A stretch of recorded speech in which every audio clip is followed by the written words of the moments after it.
صباح الفل عليكم حبايبي واخواتي. النهارده هنتكلم على نفس السلسلة اللي هي بنسميها سلسلة الأجزاء الرئيسية أو المكونات الرئيسية في الغسالة الفول أوتوماتيكية. الأجزاء الرئيسية أو المكونات الرئيسية في الغسالة الفول أوتوماتيكية. طبعا هنا احنا خدنا جزء المرة اللي خلصنا الهيتر وخلصنا الترموستات المرة اللي فاتت اللي هي 3 طرف، والنهاردة هناخد جزء من الأجزاء الرئيسية في الغسالة اللي هو يعني ممكن بسببه الغسالة مشتغلش خالص، بنسميه مفتاح الباب، وناس تقول عليه الدور سويتش، وممكن نسميه انترلوك حسب التسمية بتاعتك. انترلوك، دور سويتش، مفتاح الباب، اللوك اللي يعجبك. ماشي. طيب الجزء اللي احنا طبعا هنشوفه بشكله كده بيبقى من قدام اهو. طبعا بيخش فيه لسان هنا اهوت، هنوريكم شكله مش مشكلة دلوقتي. احنا يعني في الجزء ده بيتحرك، انتوا شايفينه الجزء اللي الالومنيا ده او النيكل ده بيتحرك يتضغط لجوه كده. طيب انا بخلي دي على الايد اليمين اهو. ماشي. وبعد كده بيبقى في هنا تلاتة بنز او بيسموهم 3 ترامل زي ما تسميهم انت. ممكن بتركب فيهم ترامل، يعني يبقى كل بنز من دول بيركب فيه ترملة، يبقوا جايين من ضفيرة الغسالة. بنسميهم طبعا حسب التسمية اللي انت بتعايزها. يعني في ناس بتسميهم حسب الارقام اللي عليهم. لو ركزنا كده اهو بنلاقي مثلا عليهم 3 ارقام، مش عارف باينين ولا لا، عشان يمكن الخلفية سودة بتاعت مش باينة اهو كده، باينة يمكن 3 1. وفي السيل على اليمين خالص، السيل اللي هو عليه 2، السيل عليه 2، يبقى ال2 على ايد اليمين مكتوب عليها سي، بس انا طبعا قلب المفتاح الكتابة مقلوبة، وال1 في النص، دي وال3 باين ديت صح. ايوه، وال3 اللي هي اللي هي على الطرف خالص، اللي على الطرف خالص. طيب قبل ما قلنا السي معروفة، السي يعني اللي هي الجزء اللي بيتوصل في الغسالة. يعني المفروض بداية دخل الغسالة، بداية دخل الغسالة او الضفيرة بتاعت التايمر زي ما تسميها، يعني عشان تدي الغسالة. ماشي. السي ده بيدي الغسالة في الاخر. طب عرفنا السي. طب احيانا مبيبقاش مكتوب عليه لا ال ولا ان ولا سي، وما اعرفش انا فقلنا اسهل طريقة عشان نعرف الاطراف، بجيب انا الابو بتاعي كده زي كده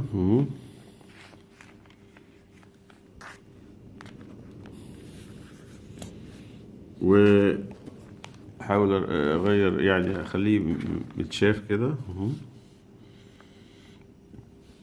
واظبطه. اجيب مثلا انوره الاول اهو،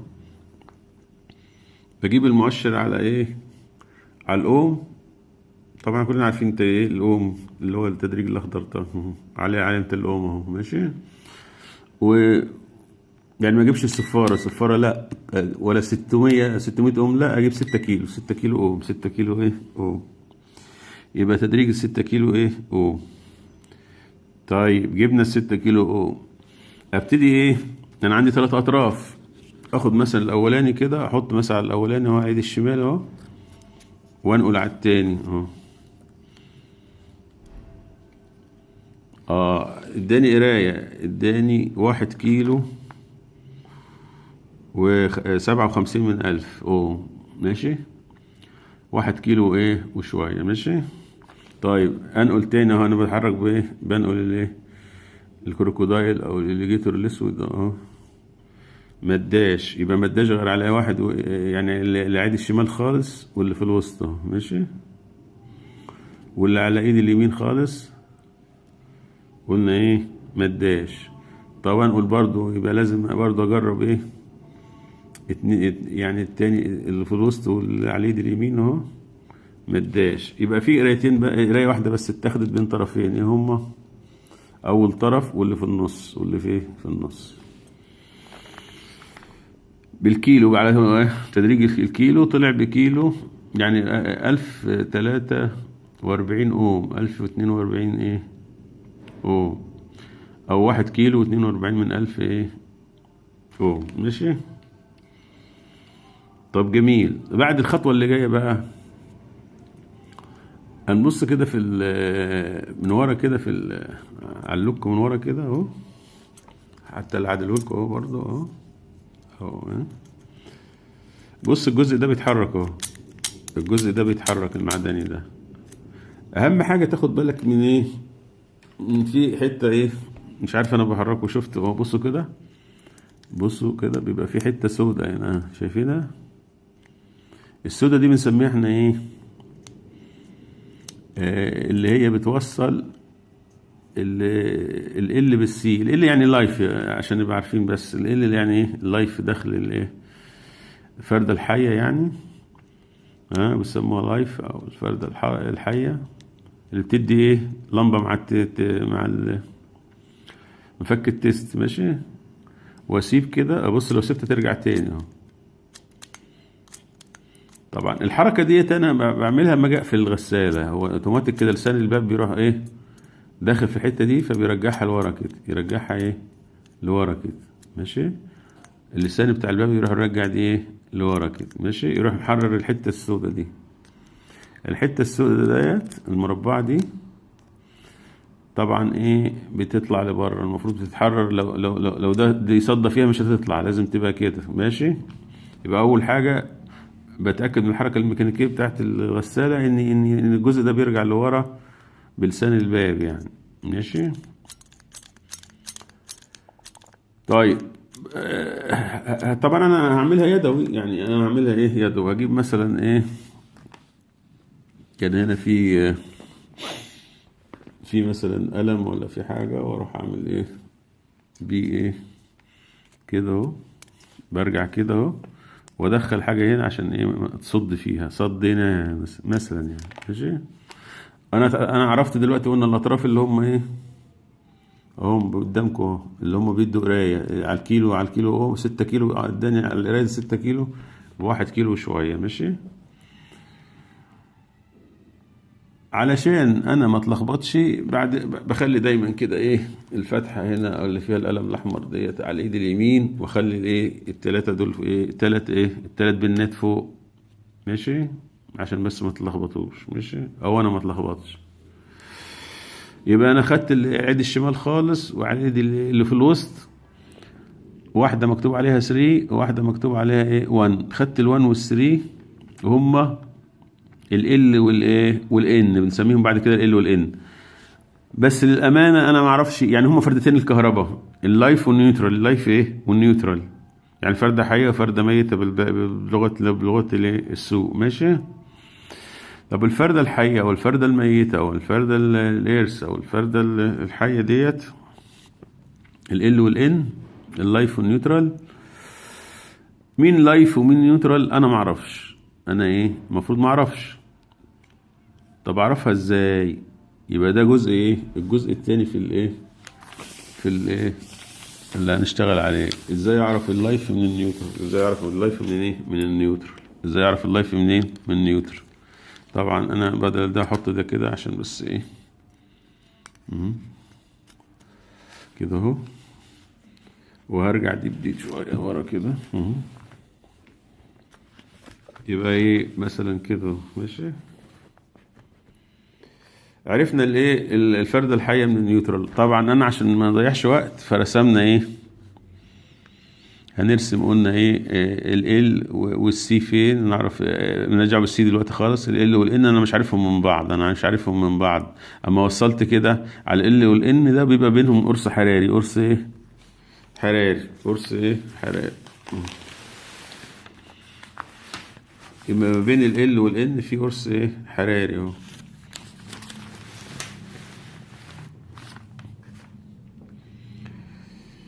القرص الحراري اللي بين ال والان اللي هو يعني زي مسخن صغير كده، بيسخن وليه مقاومة طبعا، هو اللي احنا قسناها دلوقتي، هي اللي قسناها ايه دلوقتي. قلنا اللي على القياس بالجهاز اهو كانت كام؟ كانت 10 ايه، كانت اسف 1 كيلو ايه وكده 1 كيلو، وقلنا و147 او 146 ايه، او 146 من 1000 ماشي، من الكيلو يعني، يبقى 1146 1145. المهم اللي ايه اللي ادتني المقاومة العالية ديت بالكيلو تبقى هي ايه قلنا اهو، قلنا ايه هي بين ال والان. انهي ال وانهي الان ما يغركش ان واحد احمر وواحد اسود، المهم ممكن يبقى الاسود هنا والاحمر هنا مش مشكلة يعني ماشي.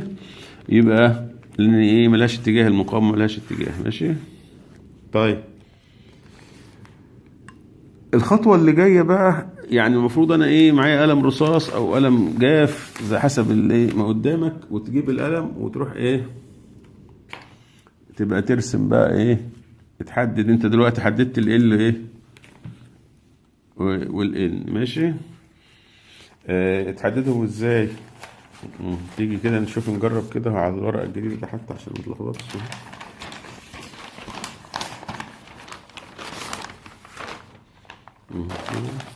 معلش العملية ايه هتطول شوية. يبقى هنمسك القلم وهنرسم اهو، هنرسم ادي 1 ادي 2 ادي 3، واحاول اكتب الارقام اللي موجودة على الايه، قلنا الارقام اللي موجودة على الايه، على اللي موجود على المفتاح نفسه ده. قلنا ده كان على الطرف اللي على الشمال اهو، اللي بيدي القرايه في الافو اللي هو بالكيلو ديت. ال3 ده اسمه 3، ده اسمه ايه 3 مكتوب عليه 3، وده مكتوب عليه 1، وده مكتوب عليه 1، وده مكتوب عليه سي او 2، سي او ايه او 2. يبقى هو مكتوب عليه سي، هنشوف اكيد هيطلع السي يعني ماشي ماشي. يبقى ال1 وال3 انا مش عارف مين فيهم ال ومين الان، هتفرق طبعا ماشي. طبعا هتفرق بالنسبة للغسالة يعني ماشي، ممكن تشتغل وممكن متشتغلش، عشان لازم ايه يوصل لها الفردة الحية ولا الميتة يعني ايه، لازم يوصل لها فردة لايف مش نيوترال ماشي. طيب نركز. طيب ماشي، عرفنا ايه احنا دلوقتي، عرفنا يا دوبك السي. يبقى الطرف الثالث اكيد هو السي، يعني هو ايه السي اللي هو ال2 ديت اللي قلنا ده كان عليه ايه مكتوب عليه احمر اهو، او اللي قرا بين طرف بين الاثنين بروب الاحمر والاسود اللي هو بالكيلو اهو، سميناهم ايه اللي هم 1 و 3. قلنا مع هم فردتين الكهرباء، بس عايز احدد مين ال ومين الان ماشي، مين ال ومين ايه الان.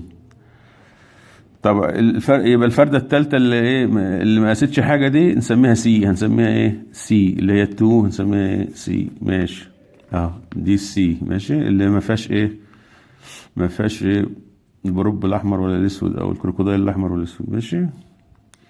طيب مين في مين ال3 وال1 بقى، مين ال ومين الان دي ايه اللي هنشوفها دلوقتي. بس لازم ابقى محرر ايه اللي قلنا القطعه السوداء اللي من ورا اهو، برضو ما هعيد وازيد تاني هنا. طب مش باينه لا باينه، بصوا هي دي ماشي، هي ايه دي ماشي. وبالمره طيب هنشوف ازاي تتحرر القطعه دلوقتي ماشي. فاحنا هنرفع مين اللي احنا حطيناه عليهم، هم دولت اهو الاحمر والاسود اللي هم قلنا 1 و 3، اللي بينهم مش ايه بينهم ايه دلوقتي، هيبقى بينهم ايه القرص الحراري، القرص ايه الحراري، هنا قرص حراري او مسخن صغير ماشي. يبقى ده لازم ايه يسخن، عايز فردة لايف وفردة نيوترال. طيب انا في اللايف والنيوترال ما عنديش غسالة دلوقتي ولا عندي حاجة، اشتغل ازاي؟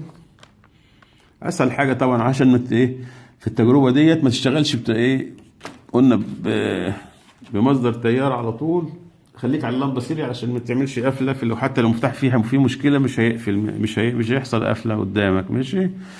وقلنا عشان احنا ايه انتوا ما تتخضوش، انا مولف على قفلات فممكن اتخضش قوي. ماشي. وبرضو يعني ايه يبقى شكلنا وحش لو ايه حصل ايه فرقعة قدامكم. ماشي. طيب يبقى قلنا تاني الفردتين اللي ايه اللي حمر والسود دول بشيلهم اهو اهو، العيد الشمال اهو، العيد الشمال خالص اللي في الوسط اروح رافعهم كده اهو، واشيل بعد الاول عشان دلوقتي في ايه في جهد، واخدين بالكم عشان ما يبص مني. ماشي. واجي بايه في فرده حمراء وفرده ايه خضراء او صفراء، مش عارف باينه ولا لا. ماشي. دول الاثنين ايه للامانه برضه هوريكم اللمبه اهو قدامكم اهو، بس عشان معرفش الاسلاك مالها كده. ماشي.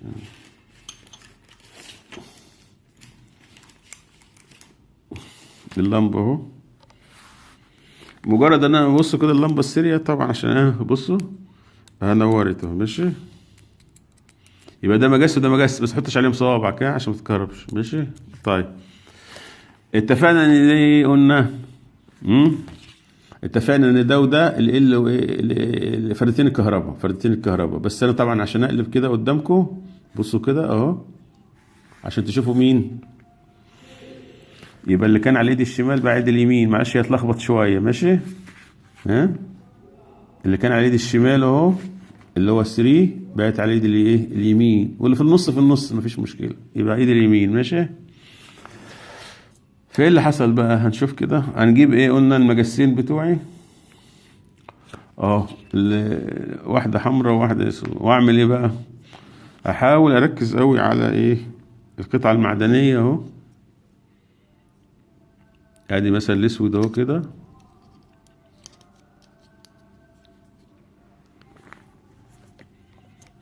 وادي ايه دي كده. تسمعوا تكه دلوقتي صح؟ بصوا كده ضحفت اللمبه ازاي وحصلت تكه واتحررت الايه البتاع السودة دي اهو، شايفينها تاني؟ يبقى دي اتحررت اهو. ماشي. دي اتحررت لبره صح؟ طب اما طلعت لبره اهو طالعه باينه اهو، هي دي يعني ركزوا هي دي. ماشي. حتى لو دخلتها انا جوه بتطلع لبره لوحدها اهو زي السوسته بقت اهو، عشان القطع ايه السخان خلى فيه صفيحه مزدوجه ايه طلعت بيها لبره. في طلعتها ديت بقى اكيد ايه وصلت حاجه من الاتنين مع مع الفرده السي ديت اللي هي فرده 2. ما نشوف. ماشي. طيب هنخلينا برضو كده اهو، يبقى احنا عرفنا القطعه المعدنيه بتتحرر. احنا ليه عملنا كده؟ قلنا عملنا ليه هنا الجفت ده عشان يحرر القطعه المعدنيه. طيب دلوقتي سمعنا صوت تكه تاني يعني رجعت. طيب انا هفضل بقى بس اوريكم ازاي تطلع وتدخل اهو. بصوا كده اهو مش باينه صح؟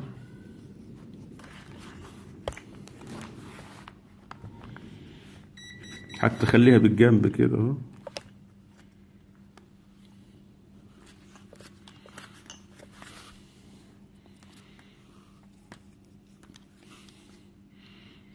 قلنا اللي في النص على ايد اليمين اهو دلوقتي عشان احنا قلبنا الشمال يمين مش باينه صح؟ طب ادخل دي من قدام يمكن اسهل.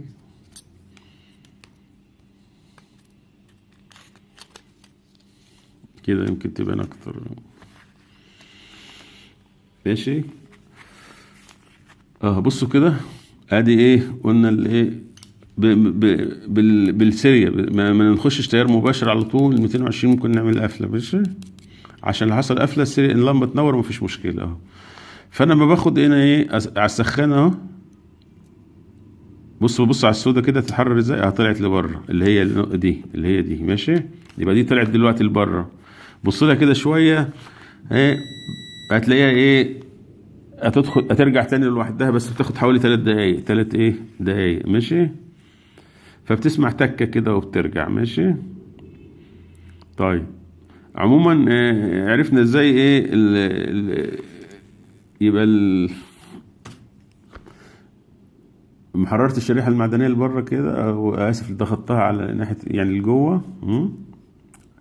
ده بيعملوا قلنا لسان الباب.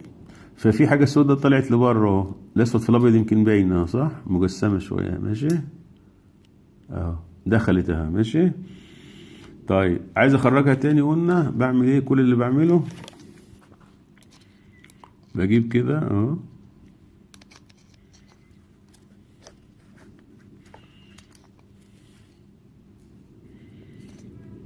واعمل كده.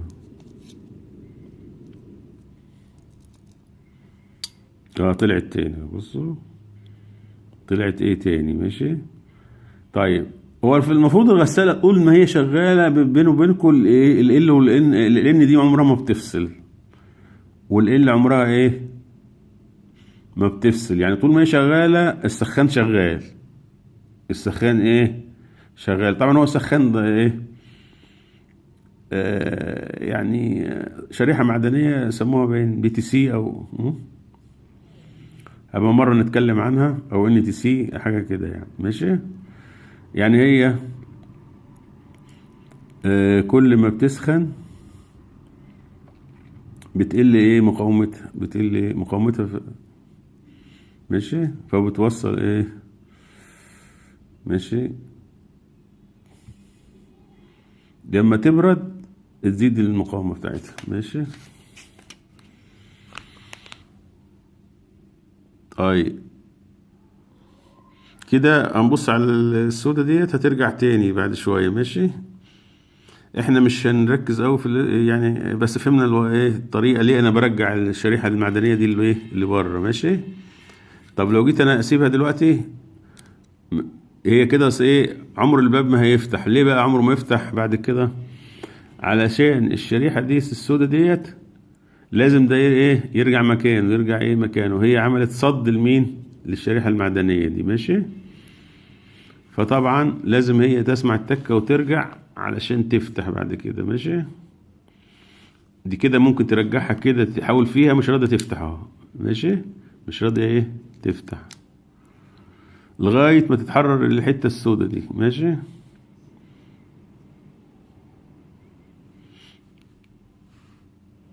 طيب عشان بس الفيديو كده هنقول مثلا انها ايه هنعتبرها حتى اتحررت ونكمل. ماشي. يبقى جبنا اخر حاجة قلنا بدخل انا عشان نضمن بعد ما شلت السيريا بصوا كده كده ايه رجعت مكانها، رجعت ايه مكانها، رجعت السودا ايه مكانها. فبتتحرر ايه بتاعت الباب. ماشي. اللوك بتاع الباب. ماشي. طيب بعد كده قلنا الخطوة اللي جاية ان انا اعمل ايه بعيد وازيد تاني اهو. ماشي. بحرر قلنا دي كده اهو.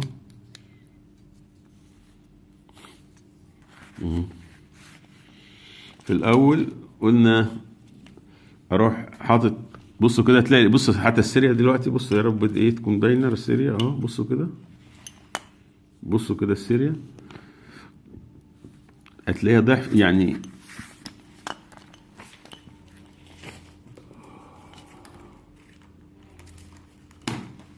السيريا اهو. معلش يا جماعه انا شغال لوحدي كده. بصوا كده كده السيريا ضعيفه. بصوا مش بإضاءتها دي صح كده. سمعت تكه برضو فكده اللي ايه شريحه قلنا رجعت كده المره ديت. ماشي لوحدها. ماشي. انا ماسك المفكه بس مش مكهرب، بس ما امسكش الاثنين برضو. ماشي. طيب بعد كده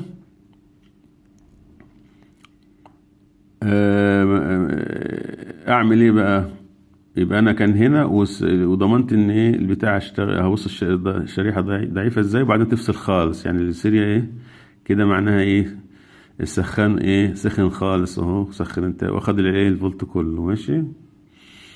بعد كده انا ايه ابتدي انقل بقى. يا ترى يا رب انقل ايدي اليمين تدي مع السي. بصوا كده لما نقلت ايدي اليمين هي ادت مع ايه السي تاني. اللي نقلتها هي اللي ادت مع السي اللي كانت في النص. وهنا اللي اتنقلت وادت معلش تاني ركزوا قوي معايا في دي. الايد اللي اتنقلت ايد اللي اتنقلت هي ايه. طب انا اسف فصلت دي بصوا كده دي كده تفصل هنا. ماشي. اللي بتتنقل ديت تبقى خليها هي النيوترال. طب عشان ما نغلطش انا ده اعمل فرده حمراء ليه؟ عشان اللايف ثابته، اللايف هي اللي ثابته اهو. بصوا اللايف هي اللي ايه ثابته اهو. ماشي، دي اللي اتنقلت اهو، كانت هنا بتنور السيريال الاول وبعدين كده، بس ايه قلنا عشان السخان سخن خالص فابتدت ايه توصل مين، توصل ايه ال ديت اهو، دي سيريا توصلت ال مع السي، مع ايه مع السي. يعني ال اللي اتنقلت هي الان، يبقى كده عرفنا الان، عرفنا ايه الان، اروح كاتب عليها ايه اللي في النص ان، اللي كاتب على اللي في النص ايه، امسك القلم كده واكتب عليها ايه ان، يبقى دي الان اهو، وانا عارف السي اكيد دي ال طبعا. ال هي ايه قلنا الثابته اللي ما اتحركتش، ايدك الحمراء ايه اللي عليها المجس الاحمر دي اللي انا ايه ثبتها وما اتحركتش. طب دي لسه قاعده منوره، هسيب ايدي كده، بصوا كده اهو حتى قدامكم اهو اهو شويه كده لغايه ما تلاقي اللمبه اتطفت لوحدها، هنلاقي اللمبه اتطفت ايه لوحدها.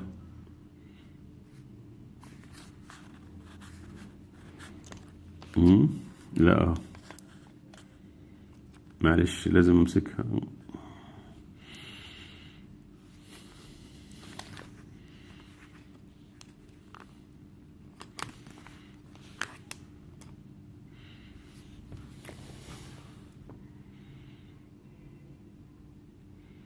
هتلاقي اللمبه طفت لوحدها، ليه تطفي لوحدها؟ هنشوف، معلش هي بس ايه عايزه صبر شويه، اللي بتاخد 3 دقايق ما اسمع ايه التكه بتاعتي عشان اهو كده فصلت.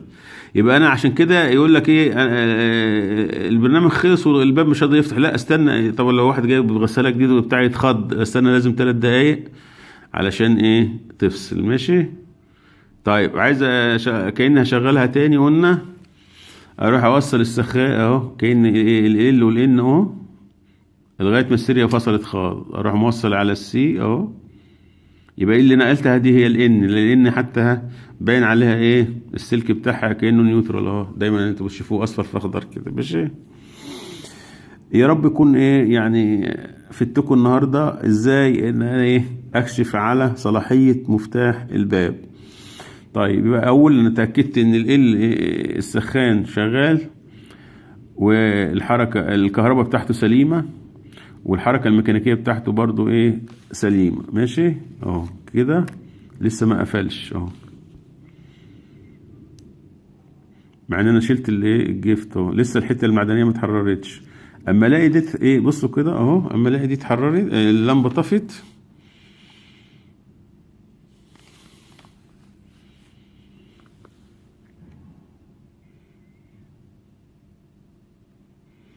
لما لقيت اللمبه طفت المفروض ايه هيبقى ايه، يبقى بصوا كده اللمبه ترعش شويه شويه تلاقيها طفت.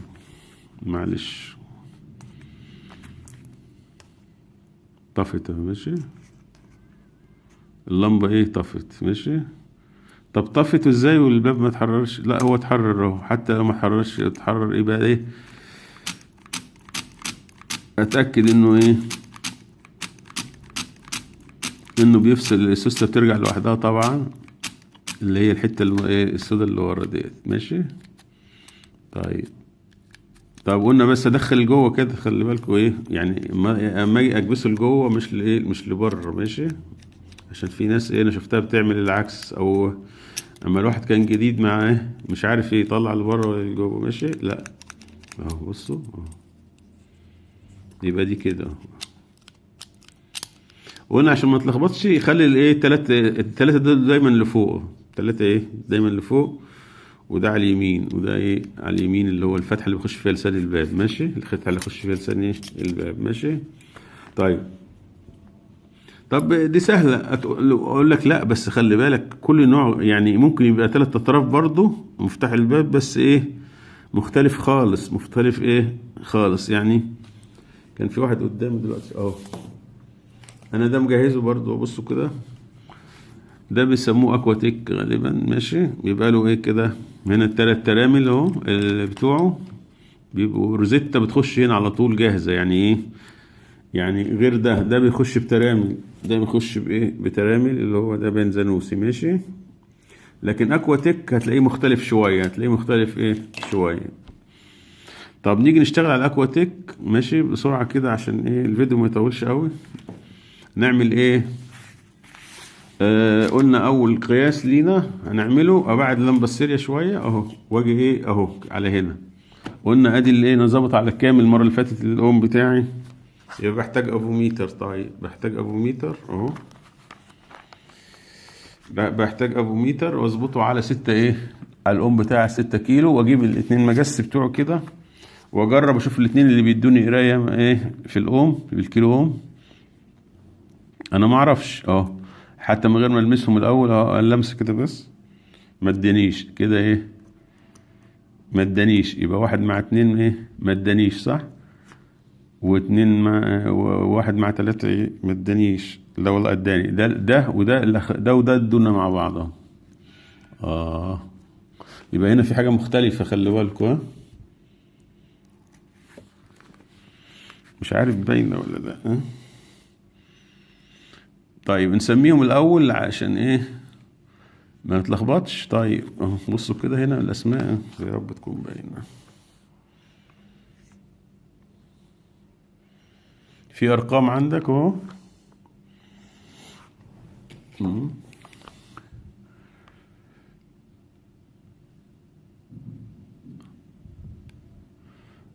الأرقام أهو، بس لازم أقلب أيوه أهو. يبقى في 3 وفي 4 وفي 5، في 3 وفي 4 وإيه و5، 6 فاضية طبعا 6 فاضية ماشي أهو. أوريهم لكم تاني أهو.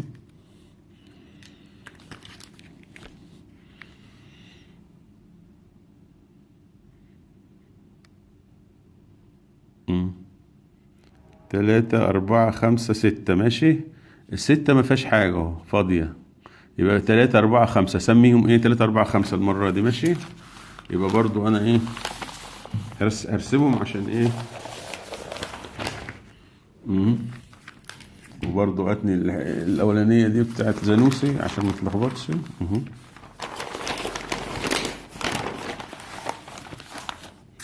يبقى هاجي اما اجي ارسم هكتب ادي ايه 1 2 3 ايه 3 ترامل بتوعي اهو، او ال3 اللي بيخش فيهم واجي مثلا اجيب القلم العريض مش عارف راح فين اهو، وقلنا اشوف القرايه كانت بين مين ومين نشوف كده اهو.